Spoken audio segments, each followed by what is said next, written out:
Togo, les divas qui entourent Fort Gnassingbé. Qui sera l'élu? Que se passe-t-il vraiment dans ce pays pour toutes ces dames se bousculent et quittent leur mari et foyer pour chercher à tout prix à devenir la première dame? En 2005, certains officiers des FAT étaient contre l'accession de Fort Gnassingbé à la magistrature suprême sous prétexte que ce dernier n'est pas stable, sérieux et qu'il ne fait que courir derrière toutes sortes de femmes. Aujourd'hui, 7 ans après la prétendue allégeance, il est demeuré dans le célibat avec une longue liste d'intimes que nous allons parcourir une à une. Marie-Laure Trenou, elle était mannequin à Paris et a eu une fille avec Faure, quand ce dernier séjournait en tant qu'étudiant dans la capitale française. Marie-Laure était très aimée et appréciée par la grand-mère maternelle de Faure, mais hélas pas la mère même de Faure. Elle est entre Paris et Lomé avec sa fille. Dès qu'elle est à Lomé, elle a un chauffeur et des gardes du corps. À un moment donné, elle avait décidé de venir vivre avec sa fille à Lomé.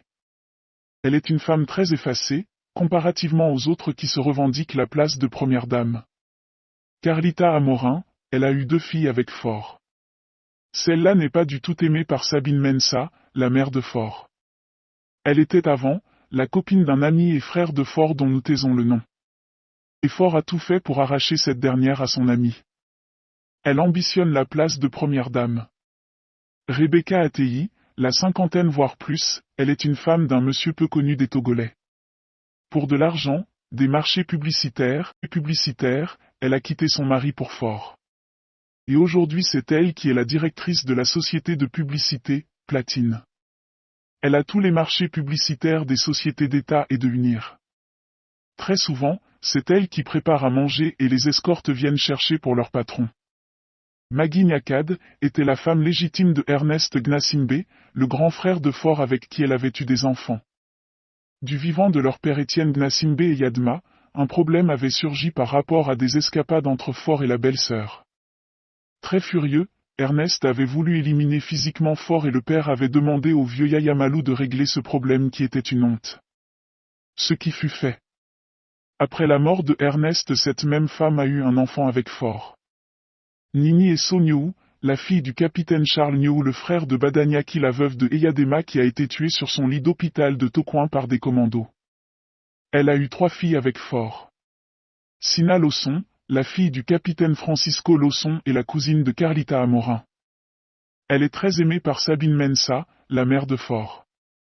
À tel point que Agnelé Magui Mensah, la tante maternelle de Faure, va de temps en temps lui rendre visite. Cette relation a commencé 45 jours après son entrée au gouvernement formé en mai 2010. Sonia Lawson, c'est la petite sœur de Sina Lawson de même père et de même mère. Elle séjourne régulièrement maintenant à Lomé. Lors de son dernier séjour de fin mai et début juin 2012, c'est une voiture de l'État de marque Peugeot 407 qui a été mise à sa disposition plus un chauffeur de la fonction publique qui est la 24H24 même le dimanche. Il est de temps que la famille Bedet et Allier mettent fin rapidement à ces genres de choses et comportements de Colette Acreburu, la mère de Sina et de Sonia. Car tout se passe au domicile de feu Tassi Suzanne Avleyo Bedet où vivent ces dernières. Il faut que la mémoire de Tassi Avleyo soit honorée. Aujourd'hui elle pousse ses propres filles dans les bras de Faure juste pour de l'argent, le matériel, les prestiges et pour bien continuer à livrer du vin et champagne à la présidence de la République et à Lomé 2. Ingrid Attafeiman Awad, elle est aujourd'hui milliardaire. Directrice des impôts sortis de nulle part.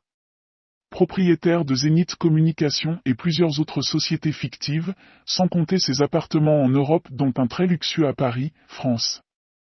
Elle était mariée à un certain monsieur Nana. Elle a quitté son foyer pour Faure avec l'espoir d'être la première dame. Depuis un temps, elle détient les fonds de l'État pour faire des chantages à Faure avec la complicité du ministre de l'économie et des finances Adji Oté Ayassor et que ce dernier appelle affectueusement « maman ». Elle finance le groupe musical Toufan et certaines presses privées du pouvoir. Attafeiman Awad n'a pas d'enfant et n'a pas de cœur. Elle dispose d'un groupe de miliciens très nuisibles. Elle a la main mise sur certains officiers de l'armée togolaise qui lui obéissent comme un chien obéit à son maître. Elle s'est permise de gifler à la nouvelle présidence le commandant Tchakpel responsable du service d'écoute téléphonique des citoyens.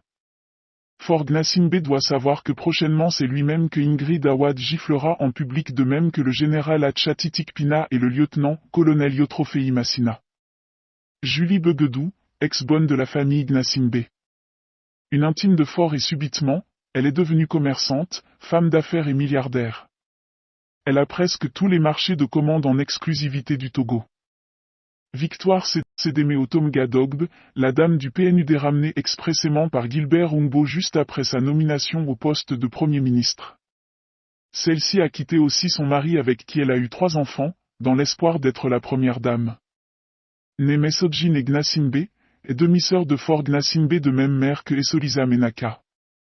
Leur mère est Adoudé Christie Akaue. Elle aurait des relations intimes avec sa propre demi-sœur. Inceste et malédiction qui planent dans la famille. Personne n'ose dire la vérité, ni lever le petit doigt pour se plaindre. Pourtant, il faudrait parer au plus pressé. Henriette Toutouvie à Landou. Elle était la maîtresse de Gervais Kofi Djondo. Celui-ci l'avait envoyée à Londres, Angleterre, pour des études d'anglais. Djondo avait pris en charge tous les frais financiers. Henriette à Landou par malheur croisait sur son chemin un certain Faure Gnassingbé. Ce dernier lui a promis le ciel et la lune. Elle quitta Londres pour s'installer à Paris. Et c'est le début d'une relation amoureuse. Actuellement elle vit à Bruxelles, Belgique. Della Delali, artiste de la chanson. Meïmounatou Ibrahima. Mel Somoko. Edwige Badakou, ancienne Miss Togo. La fille de John Kufuor, l'ancien président du Ghana. Des femmes des officiers supérieurs des FAT dont nous taisons les noms. La femme d'un de ses amis et ancien directeur d'une société d'État dont nous taisons le nom.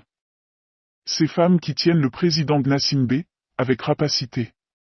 Sabine Mensah est sans doute la femme la plus influente du Togo. Elle suit de près le quotidien de son fils et n'hésite pas à tenir à l'œil sa cuisine. Depuis l'arrivée au pouvoir de son fils aîné, cette femme originaire du sud-ouest du pays place, dans le système d'État et les sociétés juteuses, proche et rejeton. Exigeante et précautionneuse, la catholique d'obédience franciscaine et passionnée de la papauté récite au quotidien le chapelet pour son fils auprès de qui elle s'assure qu'il fait ses prières régulièrement. Elle est la principale conseillère du président togolais depuis 15 ans et reste inébranlable même quand la presse locale l'accuse d'une voracité foncière qui la pousse à enchaîner des propriétés immobilières dans tout le pays. Mais au-delà d'elle, un truculent gynécée gravite autour de celui qui a récemment forcé un énième mandat.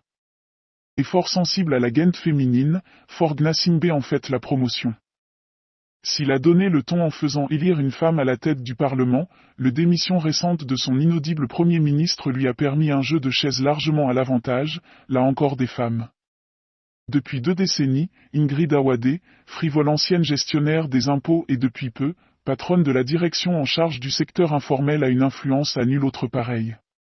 Sans compter avec l'ancienne garde des Sceaux du Bénin voisin, bombardée conseillère spéciale avec rang de ministre.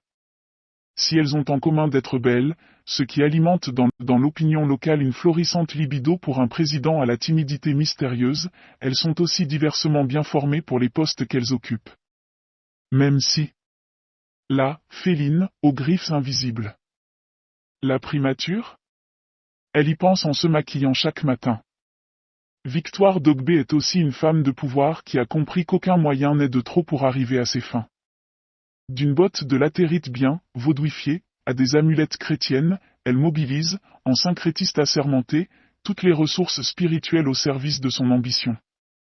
Sa méthode, celle du rapace, elle s'empare de tout et tient tout à l'œil comme si chaque espace non occupé est une part de pouvoir perdue. De ses collaborateurs immédiats aux subalternes, elle veut tout savoir. À ses détracteurs, sa riposte est immédiate et violente, elle les empêche de voir le chef de l'État. Rusée, celle qui est encore directrice de cabinet à la présidence togolaise est une insaisissable femme politique qui adapte sa stratégie au terrain. Personne ne sait exactement ce qu'elle pense et elle arrive toujours à bout de ses buts. Car pour elle, le pouvoir est une jungle et seules les qualités de félin y prospèrent. Être en opposition avec elle, c'est signer son arrêt de mort. Elle te descend auprès du président et te ferme toutes les portes, se souvient l'un de ses anciens proches. L'ancien patron de la communication de la présidence Cléo Pechesi qu'elle a ramené elle-même du siège de l'Union africaine, UA, en a fait l'expérience amère jusqu'à Lali. Dogbe, c'est aussi la femme de clan. au ministère du Développement à la base qu'elle cumule avec son poste de directrice du cabinet présidentiel, elle a fait la part belle à sa famille, fermant les yeux sur les pompeuses malversations devenues un dogme. À 60 ans, elle aura 61 ans en décembre prochain, et malgré ses puissances spirituelles réelles ou supposées, celle qu'on appelle aussi Davodou, maman vaudouisante, en lien avec l'animisme local, est arrivée au sommet de sa carrière. Elle vient d'être nommée Premier ministre alors que compte tenu de son influence colossale auprès du président, ses relations avec la mère de ce dernier sont au point mort. La bonne et la brute. Rekia Madougou et Ingrid Awade ont des pouvoirs équivoques ou presque auprès du président togolais mais dans différents domaines. La première est une intellectuelle au parcours irréprochable affublée par ses détracteurs d'une certaine hauteur, la seconde est une crainte pour sa force à faire changer d'avis à Fort Gnassingbé, l'intrépide dont les passages devenus rares au palais donnent beaucoup de sueur froide.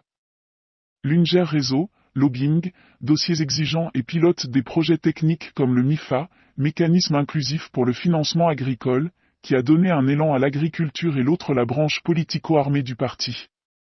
Entretenant avec le ministre d'État Soli Tokieso un mystérieux réseau tribalo-cabier autour du président, Ingrid Awade régente le maillage du terrain et incarne, grâce à ses acolytes sécurocrates, la brutalité du pouvoir. Les deux femmes ont en commun d'être bosseuses.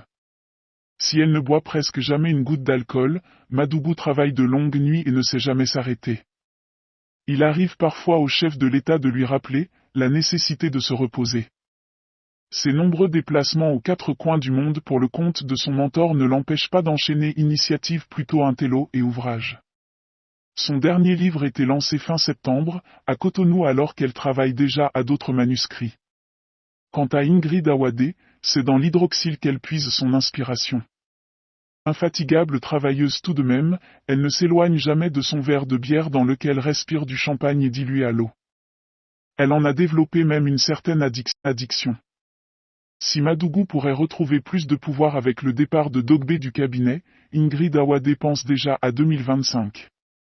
Pragmatique et déterminée, cette cinquantenaire dont le principal regret est de n'avoir pas fait un fils pour le président, est derrière la machine à gagner du chef de l'État togolais depuis toujours. Les deux ambitieuses qui visent haut. Dans la caste féminine du président, deux personnalités montantes. Sandra Johnson et Masameso Assi. Appelée encore Madame Douin Business, Johnson coordonnait la cellule climat des affaires à la présidence, avec rang de ministre délégué. Elle vient d'être nommée secrétaire générale, poste stratégique qu'aucune femme n'a jamais occupé au Togo depuis l'indépendance. Les classements du Douin Business annuellement réalisés par les Nations Unies lui ont donné une certaine notoriété et renforcé son influence auprès du président. Quant à Assi, elle restera sans doute à son poste de secrétaire d'État, en charge du secteur informel et de la finance inclusive. Une nomination jamais digérée par l'autre dame de fer, Ingrid Awade sous laquelle elle officiait précédemment. D'autant que la direction de l'organisation du secteur informel, DOSI, que dirige Dame Awade dépend, théoriquement, de son ex-collaboratrice. Si par leur âge, 41 ans pour la première et 40 ans pour le seconde, ces deux femmes ont en commun d'être en progressive montée dans la machine d'État, leurs parcours sont bien différents des femmes de leur génération. Déjà trentenaire, l'une comme l'autre a accumulé une énorme expérience. Johnson est un produit des institutions financières internationales et Assi est une masse d'expérience dans le secteur privé français. Peugeot SA, EDF, Société française d'électricité, ou encore le géant de l'assurance Generali ont donné le flair des opportunités à cette femme joyeuse et à l'intelligence vive. Diplômée de l'Institut du Fonds monétaire international à Washington, Sandra Johnson qui s'est longtemps familiarisée aux institutions de Bretton Woods ne devrait pas avoir du mal à se tirer d'affaire à son nouveau poste. Si à ces femmes aussi belles et charmantes que leur parcours ne soit étoffé, la presse locale attribue le pouvoir de tenir le président par les couilles, une chose est certaine, elle ne manque pas de compétences. Et cette flamme étincelante qui les anime toutes, créant une permanente scène de rivalité et de jalousie n'est pas loin d'être le meilleur aphrodisiaque pour tout prince. Et qui dit que joindre l'agréable à l'utile tue ? Posez la question à Fort Gnassingbé. C'est tout pour aujourd'hui. N'oubliez pas d'aimer, de commenter, de partager et de vous abonner à notre chaîne, en activant la cloche de notification et en cliquant sur l'option toute pour ne pas rater nos prochaines vidéos. Veuillez suivre les vidéos d'autres personnalités de marque sur notre chaîne YouTube Planète Info TV.